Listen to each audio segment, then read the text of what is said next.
La dirección espiritual de un sacerdote puede ayudar muchísimo, ¿no? O sea que el alma que quiere avanzar a la perfección, según el consejo de San Juan de la Cruz, debe, y te pediría que me leas, Mónica, por favor. Debe considerar bien entre qué manos se pone, porque tal sea el maestro, tal será el discípulo, tal sea el padre, tal será el hijo. ¿Y que añade también? No solo el director debe ser sabio y prudente, sino también experimentado. Si el guía espiritual no tiene experiencia de la vida espiritual, es incapaz de conducir por ella a las almas que Dios en todo caso llama, e incluso no las comprenderá. Muy importante conseguir una persona que uno lo guíe, lo lleve, lo acompañe, lo oriente. Muy importante hoy un director espiritual. ¿Qué nos dice el catecismo sobre los lugares más favorables para la oración? Bueno, evidentemente el lugar más favorable es frente a Jesús sacramentado, que está en el sagrario, que está en la custodia, es un lugar extraordinario, ¿no? Por eso es el catecismo, son lugares favorables, el oratorio personal o familiar, los monasterios, los santuarios de peregrinación y sobre todo el templo, que es el lugar propio de la oración litúrgica para la comunidad parroquial y el lugar privilegiado de la oración eucarística. El catecismo también nos habla de los tiempos de la oración. Evidentemente la meta es ser un contemplativo itinerante, estar en presencia de Dios siempre.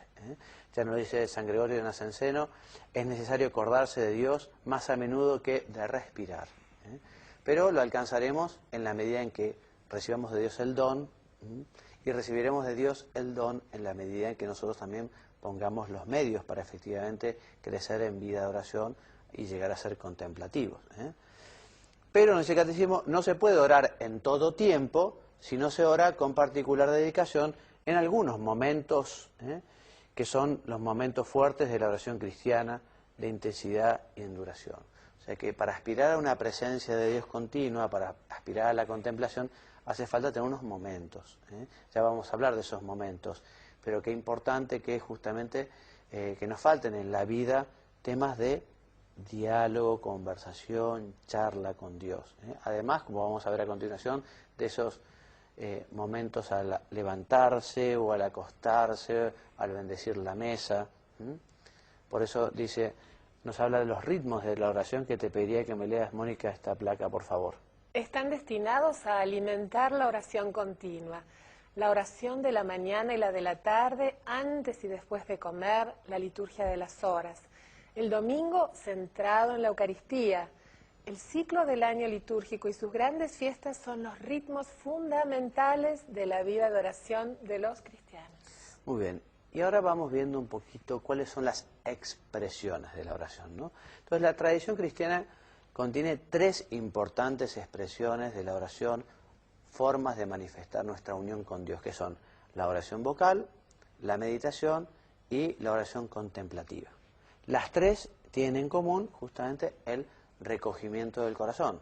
Las 3 quieren ser una manifestación de unión con nuestro Padre Dios, con Jesucristo, con el Espíritu Santo. ¿Qué es la oración vocal, Mónica, por favor? La oración vocal, fundada en la unión del cuerpo con el espíritu en la naturaleza humana, asocia el cuerpo a la oración interior del corazón, a ejemplo de Cristo que ora a su Padre y enseña el Padre Nuestro a sus discípulos. Que nuestra oración se oiga no depende de la cantidad de palabras, sino del fervor de nuestras almas. Lo dijo San Juan Crisóstomo. Exactamente, por eso también dice Santa Teresa que yo no llamo oración a veces, aunque mucho menos los labios, porque a veces, digamos, es un palabrerío, puede llegar a ser. Por eso el tema de la intención en la oración es importantísimo. Lo veíamos, ¿se acuerdan? La semana pasada, cuando comparábamos, Jesucristo comparaba, ¿no?, la oración del publicano con la oración del fariseo. El fariseo estaba allí en el primer lugar y se llenaba la boca con sus bondades, sin embargo, esa oración no llegó a los ojos, a los oídos, digamos, del Señor. En cambio, el otro sí que salió justificado. Muy bien, la meditación, Mónica, por favor. Es sobre todo una búsqueda. El espíritu trata de comprender el porqué y el cómo de la vida cristiana para adherirse y responder a lo que el Señor pide. Habitualmente se hace con la ayuda de algún libro que a los cristianos no les falta, las Sagradas Escrituras, especialmente el Evangelio, las imágenes sagradas, los textos litúrgicos del día o del tiempo, los escritos de los padres espirituales, las obras de espiritualidad. En la meditación comparamos, por ejemplo, si leemos la vida del Señor, el Evangelio, bueno, cómo vivió nuestro Señor, cómo estamos viviendo nosotros. Leemos la vida de un santo y vemos cómo, o sea, hay una comparación y nos ayuda a la reflexión, a la meditación, al examen de conciencia. Por eso dice, meditar lo que se lee conduce a apropiárselo, confrontándolo consigo mismo. Los métodos de meditación son tan diversos como diversos son los maestros espirituales. Lo importante es avanzar con el Espíritu Santo por el único camino de la oración, que es Cristo Jesús. Por eso la meditación hace intervenir el pensamiento, la imaginación, el deseo, la emoción. La oración cristiana debe estar orientada hacia el conocimiento del amor del Señor Jesús en unión con Él. Bueno, y la contemplación, Mónica, por favor.